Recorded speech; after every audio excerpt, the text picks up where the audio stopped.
తెలుగుదేశం పార్టీకి సంబంధించినటువంటి నాయకుడిని ఏదైనా హత్య జరగటం ఒకటి, కర్నూలు జిల్లాలో జరిగినటువంటి అంశం గురించి మాట్లాడుకున్నాం.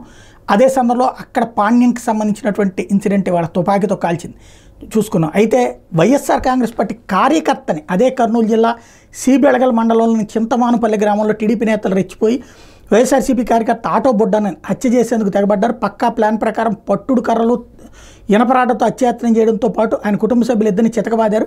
తీవ్ర గాయాలతో బాధితులు ఆసుపత్రిలో చికిత్స పొందుతున్నారు. గ్రామానికి చెందిన వైఎస్ఆర్సీపీ కార్యకర్త బొడ్డన్న మంగళవారం టాయిలెట్కి వెళ్ళినటువంటి నేపథ్యంలో వంక దగ్గరికి ఒంటరిగా వెళ్ళాడు. గమనించిన టీడీపీ నేతలు కుమారు, వీరేషు, శివకృష్ణ, అరవిందు, హరికృష్ణ, కృష్ణన్న, రాజు దాడి పథకం ప్రకారం చుట్టుముట్టారు. వెంట తెచ్చుకున్న పట్టుడు కర్రలు ఇనపరాట్లతో విచక్షణారహితంగా చితకబాదారు. వీపు మీద తీవ్రంగా కొట్టడంతో పాటు కాళ్ళు చేతులు మెడ మీద దాడి చేశారు. తీవ్రంగా గాయపడ్డ బొడ్డన్న కాసేపటికి తేరుకుని అతి కష్టం మీద ఇంటికి చేరుకున్నారు. అలాగే బొడ్డన్న కుటుంబ సభ్యులు పొలంలో పురుగు మందు పిచికారీ చేస్తున్న టీడీపీ వాళ్ళు వెళ్ళి ఆయన కుమారుడు వినయ్ మామ గొడప మద్దిలేటి మీద కర్రలు రాడ్లతో దాడి చేశారు. విషయం తెలుసుకున్న బాధ్యులు కుటుంబ సభ్యులకు క్షతగాత్రుల్ని